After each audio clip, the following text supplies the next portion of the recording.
Hello everybody, here we are today talking about Mitch Marner, who seems to be having a little bit of fun this season as NHL free agency is actually getting much closer for him than it seems. But before we get started with that, please make sure to subscribe if you're new to me or hockey, whatever the case may be. That being said, let's get on into it. So Mitch Marner is somehow in his 9th season in the NHL and it is just flown by, to be honest, and it's crazy.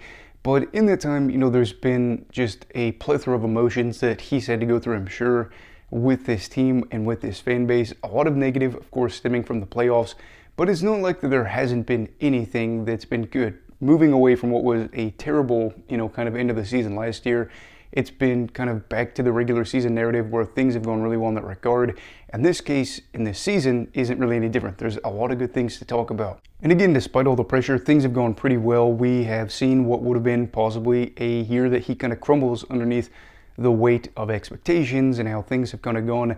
But this is a weird deal where for a player that is produced at his level, you would think maybe an extension is going to get done. Probably not, at least until the summer, even if it is with Toronto. And what's transpired in front of us has been a good year. Now, Mitch Marner hasn't necessarily always been a guy that's going to score a ton of goals. Not a bad goal scorer by any means. Somebody that can definitely hit 30 goals on a given year. This year, though, it's kind of fun because while he's only got 18 goals, which probably will mean that he won't necessarily get to 30 or definitely won't probably have a career year for goals, he's had a little bit of a fun stat here in this regard. Of his 18 goals, 6 of them have been game winners, so a third of his goals, and one of those recently came against the Boston Bruins, his most recent one, where they were down 3-0 in that game. And I think he scored twice. I ended up catching the tail end of that game, got to see the overtime goal, and it was really cool to see the Leafs make that 5-4 comeback, and just kind of crazy considering that the Bruins have been, again, a thorn in their side for a while. And when you think about it too, it's kind of crazy when you understand that 6 of 36 Toronto wins can be attributed to Marner, and it's fun as well knowing that this is actually a career high for him for game-winning goals. He had 4 other seasons where he had 5. This year, of course, he's already set that mark and passed it in 56 games, so you wonder if he could actually go out there and do more and be known as more of a difference maker, and if that would actually translate into the playoffs. But it's not just goals too. Obviously, there's other aspects of his game that we know him for. The playmaking ability, the ability to get assists, and right now he is probably set to pass his assist, I believe, from last year. I know he's got 55 and is 3rd in the league in goals. This is something where he could go out there and end up probably finishing 2nd. I don't know if he'll get to 1st, but him and Kucherov are pretty close in that regard right now, and this would be an amazing thing to do as you are trying to get a big contract going for yourself. There's also some other things that are looking good for him too. He hasn't got a lot of penalties, and he has drawn nearly double, actually over double what he has. He has 6 penalties called against him. He has been able to draw 14 for the course of the year. That's good, especially because his penalties aren't majors or anything like that. So he is helping out his team in that regard as well. And this feels very Marner-esque. Not a crazy year for the goal tally. A lot of assists, not having a lot of penalties going against him, and then drawing in that regard. All things that we've come to expect from him in nearly a decade in the NHL. But the thing is, it's a little bit bigger than that as well, too, because he is playing for a Toronto side that going into this season, a lot of people weren't very hopeful about. I actually was one of those people that thought, Toronto would definitely be okay. I didn't think that maybe they were going to be as dominant. We've seen some years where they had, 115, 116 points. I wasn't necessarily expecting that as much, but I did say at the start of the year, them and Florida were going to be the 2 teams competing for the division title. And here we are now where the Maple Leafs are in a spot to possibly win their 2nd division title with Marner in this kind of era, and their 2nd since 2020. 2021 would have been the year that they ended up winning that. And it's a good deal for this, even though, again, I think at times we kind of become a prisoner to the moment and we end up looking at the failures before and saying Marner is this. When the reality is, we've talked about it before over the course of the channel, especially with a team like Toronto, there are a lot of, finger pointing moments where you say that this guy is solely attributed to this.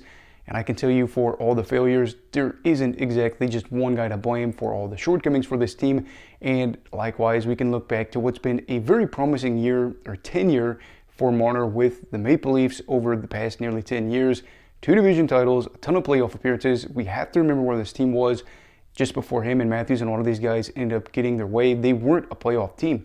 They were a side that was kind of finishing around, 70 points, somewhere around there. So just kind of like the team, you have to be able to defy odds if you are Marner. I think that a good playoff series where he ends up having, maybe a point per game and he steps up in a crucial series winning game is going to be massive for his ability to stay in Toronto. If they advance to the second round, and he does have a good 2 rounds despite the team getting knocked out again in round 2, he's probably going to be able to stay. If they lose in the first round, again, I think that does kind of spell the end of his tenure with Toronto. I would imagine that both sides really want to find a way to get an extension done. But I think at the same time, too, this is going to be, we've talked about it before, but it's true. I think especially this season, this offseason is going to be the most important offseason for the Maple Leafs in a while with John Tavares and then, of course, Mitch Marner. This is going to shape how this team does. In the long term, probably yes, but especially over the next couple of years. And you are really hoping that they're able to nail this because Toronto has still proven to be a side, especially out east, that is a top-tier team, at least in the standings. So you want to actually try to maximize what you've got because Marner, Matthews, Nylander, a lot of these guys, they still have plenty of days left to play in the NHL, and you wonder how that will all shake out. Now, I will say this. I don't think that Marner is in a bad spot at all because one way or another, Marner is going to get paid. You know, teams go out there and they splurge during the offseason. They want that big signing, try to go out there and boost them. And next year, just like every other sport, there are a lot of teams that have a ton of cap space to work with. And I'm going to tell you right now, maybe, of course, Marner has got a bad reputation in Toronto, but plenty of teams have players that don't really match up to what he can provide, and they're going to give him more. And I think with the cap rising, of course, too, it is going to be interesting because you have Toronto's ability to maybe give him a little bit more than originally expected. And then on the flip side of that, you have these teams that could certainly go out there and give him a lot more than maybe what he expected originally. So it might end up working to Toronto's favor if they are able to just up the money a little bit. But at the same time, you know, it's going to be hard. He could go to another market where they can just give him money that Toronto may not be able to part with if they want to try to be able to contend as a top-tier side. At the end of the day, do I think he'll stay? I don't really know. I think that at this stage, it probably would have been an extension that is done. I think that if things end well, then maybe it will be a little bit more of a sentimental feeling where Marner kind of goes that route. But for me, as a non-Toronto fan, I actually wouldn't mind to see Marner go out there and play for another team. I know usually I really do like to see players stick with one team. There is something that is a good feeling about seeing a player play their entire career with the team. And it would be weird to see Marner not be in a Leafs jersey considering, you know, he's played nearly 10 years for the team and has played such a pivotal role for them. But this is a deal that's kind of not totally unique, but I think a fresh start, being maybe a bigger face for an organization and having that ability to take over a new market would be a fun step for Marner. Do I think that Marner should be your best player on a cup contending side? Absolutely not. But for a team that is trying to get on the up and up or that is trying to just do a little bit something different and maybe just get a little bit more of offensive help, it certainly wouldn't be a bad idea.